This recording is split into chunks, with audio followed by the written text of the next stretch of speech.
Yeah, blessings sports trackers. Welcome back to the channel. Really appreciate your presence over here. And for those persons who are here for the very first time, I'm going to ask that you please do me a favor and go ahead and subscribe. And after you have subscribed, if you wish to continue getting notifications from this channel, simply click the notification bell so that you will be notified each time I release a new video. Alright, sports trackers, let me get straight into the matter. Today I want to talk about running shoes. It has been brought to my attention that over the past 2 to 3 years, some of these popular shoe companies have invested in the development of running shoes that are actually making athletes run faster. We're talking about spikes and we're talking about sneakers for marathon runners especially. Right? So they have invested in these new developments in technology and athletes are benefiting from them by running faster times. So the first question that I want to throw out there, how are these different from performance enhancing drug? That is what I would love some answers to. Because performance enhancing drug, they have been banned for a reason, because they enhance performance.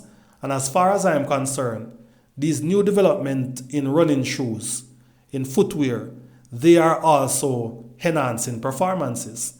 So if this is true, why are they treated differently from performance enhancing drugs?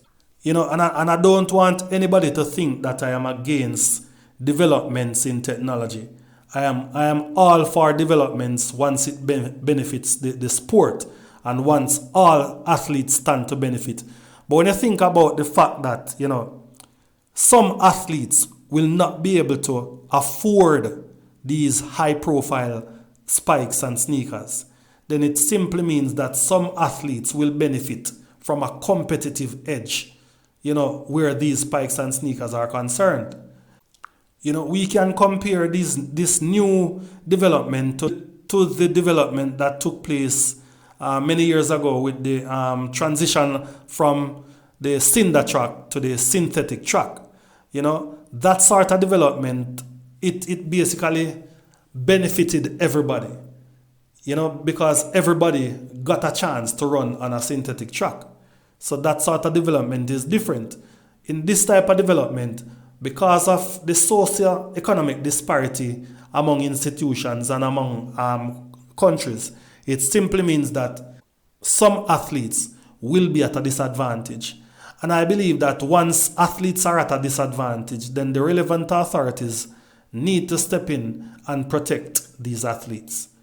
Because there will never be a level playing field in track and field.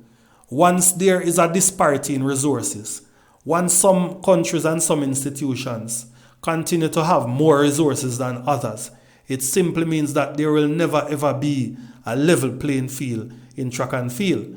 But whenever issues like this come up and something can be done about it to ensure that there is some amount of equity, not total equity, but some amount of equity, then I believe that the relevant authorities need to do what they can to ensure that athletes perform under fair circumstances.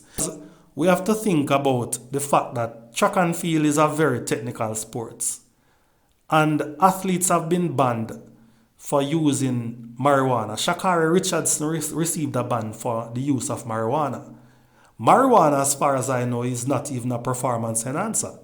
As a matter of fact, I think it reduces your performance as an athlete. Any form of smoking does. So the point is, there are a lot of substances on the list of banned substances that are not performance enhancers. Yet still, if athletes are caught with any of these substances or using any of these substances, they will receive a ban. So how is it different now that there is a known performance enhancer in the form of running spikes and shoes, yet still it is treated differently? Track and field is very technical.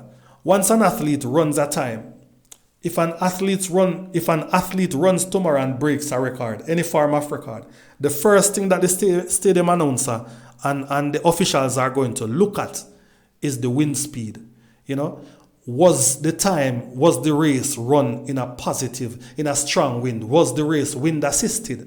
And if that race was wind assisted, then the time is going to go down as a wind assisted time, and it will not be accepted as a new record.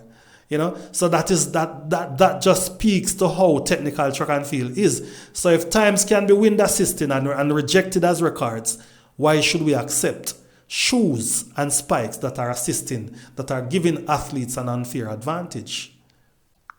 And one of the things that I want you to consider, Sports Trackers family, if anybody should go out tomorrow, Ilian Thompson, Shelly-Ann Fraser, Sha'Carri Richardson, or anybody that is capable to go out tomorrow in one of these running shoes and break Flojo's record, or any male athlete should go out in one of these running shoes and break Usain Bolt's record, then what is the world going to have to say about these records?